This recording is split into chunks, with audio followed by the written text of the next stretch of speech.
आदाब दोस्तों, जय हिंद, जय गांधी देश। दोस्तों, असम के मुख्यमंत्री हेमंत बिश्व शर्मा की तो नफरती सोच घृणा का रूप लेती जा रही है। बिल्कुल बिल्कुल बढ़ती जा रही है।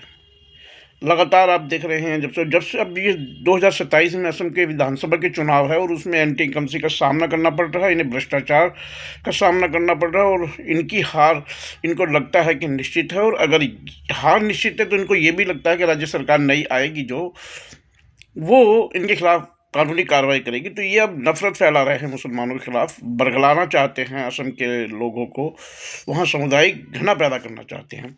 आपने देखा होगा, पहले ये मुसलमानों के खिलाफ इन्होंने एक बयान जारी किया, पहले मदरसे की और दुनिया भर का ये तो प्रोपेगेंडा तो करते हैं। कभी कहते मदरसों को ख़त्म कर दूंगा, कभी कहते इस्लाम को ख़त्म कर दूंगा, कभी कहते किसी को रहने नहीं दूंगा, कभी कहते हैं। अब इन्होंने पीछे बयान दिया था कि मुसलमानों को ज़्यादा से ज़्यादा परेशान करो, रिक्शा चालक मुसलमान है तो 5 रुपये में तय करके 4 रुपये दो।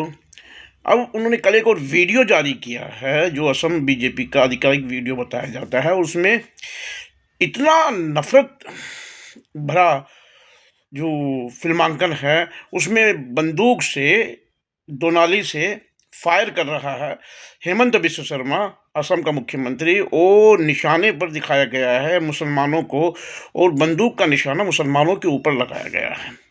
चुप भारतीय जनता पार्टी, खामोश, कोई जवाब नहीं। नरेंद्र मोदी खामोश, अमित शाह खामोश, मोहन भागवत खामोश।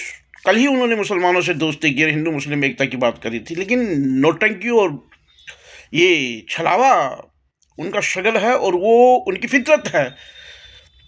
असम का मुख्यमंत्री ये जो कर रहा है, इसमें सिर्फ सिर्फ अपने आप को बचाने का एक प्रोपेगेंडा है, क्योंकि उनको पता है, हेमंत बिश्व शर्मा को पता है कि गद्दी जाएगी तो वो जेल भी जाएगा। भारतीय जनता पार्टी ने इस्तेमाल जितना करना था कर लिया, अब एंटी इनकम्बेंसी में असम में वो जाएगा तो उसके बाद क्या होगा, क्योंकि भ्रष्टाचार के इल्ज़ाम इस पे थे तो ये भारतीय जनता पार्टी में आया था। यहाँ आके वही वॉशिंग मशीन में सब साफ हो गया, धुल गया, अच्छा हो गया। तो ये वीडियो देखिए,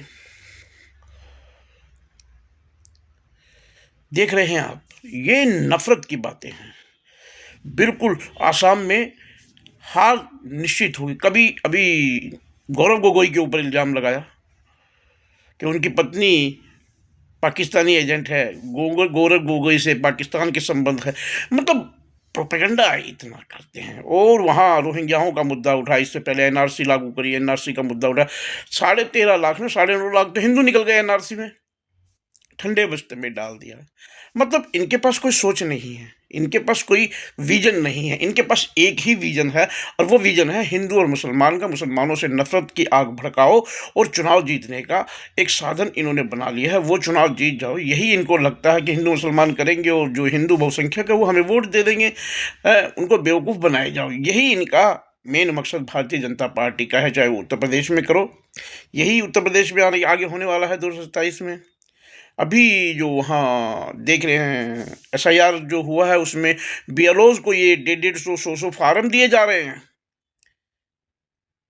कि ये 7 नंबर फार्म दिए जा रहे हैं, और 7 नंबर फार्म वो भरे हुए हैं, मुसलमानों के हैं, उन पर साइन करने के लिए कहा जा रहा है और उनको वोट काटने के लिए कहा जा रहा है। बीएलओ रिजाइन कर रहे हैं, बीएलओ परेशान है। कई बीएलओ ने इसी समस्या को लेकर आत्महत्या करी है, कि ये आत्महत्या के लिए कहा, कईयों ने रिजाइन करने की बात करी है। यही उत्तर प्रदेश में हो रहा है, यही राजस्थान में हो रहा है, जहाँ जहाँ एसआईआर हो रही है वहाँ वहाँ ये सब हो रहा है। तो दोस्तों क्या कर सकते हैं, जवाब इनका देना होगा, सड़क पे आना होगा जनता को। जनता, क्योंकि संविधान आपको अधिकार देता है, संवैधानिक लड़ाई इनके खिलाफ लड़नी पड़ेगी। राहुल गांधी इनके खिलाफ लड़ रहे हैं। राहुल गांधी से पार्लियामेंट में प्रधानमंत्री मुकाबला तक नहीं कर सकते हैं। लोकसभा में ये पहली बार इतिहास में हुआ कि लोकसभा में बजट अधिवेशन में जो राष्ट्रपति के अभिभाषण का जवाब देना था, नहीं दिया, लोकसभा में आए ही नहीं। ये कहा दिया प्रधानमंत्री के बारे में स्पीकर ने कि प्रधानमंत्री लोकसभा में आते तो उनके साथ न जाने क्या हो जाता, उनकी जान को खतरा था। 3 महिलाएँ उनकी टेबल के पास विरोध करने के लिए कांग्रेस की सांसद महिला सांसद आई। उनसे जो नरेंद्र मोदी की जान को, प्रधानमंत्री की जान को खतरा हो सकता था। ये स्पीकर कह रहे। गजब! इससे बड़ा फ्रॉड और नौटंकी हो नहीं सकती। लेकिन समझ जनता को आनी है कि इस नौटंकी को आप कब तक पसंद करते रहेंगे।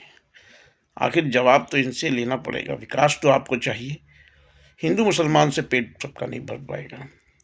वो हेमंत बिश्व शर्मा जैसे जहरीले लोग इस देश को कहाँ लेके जाएंगे।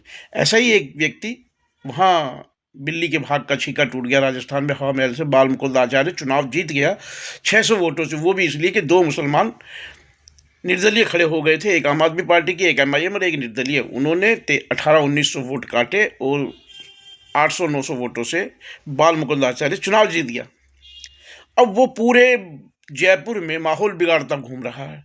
रोज नया मुद्दा हिंदू मुसलमान का लाता है। कभी किसी होटल पे पहुंच जाता है मुसलमान की, कभी किसी मुसलमान की जो दुकान पे पहुंच जाता है, कभी किसी मस्जिद के सामने पहुंच जाता है, कभी किसी दरगाह के पास। आज भी वो चांदपोल में एक दरगाह के पास पहुंच गया। वहाँ सरकारी विधायक, वहाँ के स्थानीय विधायक आमीन कागजी के बजट से वहाँ काम हो रहा था, सरकारी काम हो रहा है, सरकारी बजट से हो रहा है दरगाह के पास, और उस पर बवाल मचा दिया उसने, जयपुर का माहौल ख़राब करने की कोशिश कर दी। तो ये ऐसा ही काम करते रहेंगे। ये क्या कर सकते हैं, आप तमाशा देखते रहोगे जब तक ऐसा ही होगा। जवाब तो देना पड़ेगा भाई, और जवाब नहीं दोगे तो कब तक ये बर्दाश्त करोगे। देश का बहुत बड़ा नुकसान करते रहेंगे, ये कर रहे हैं। सोचिए।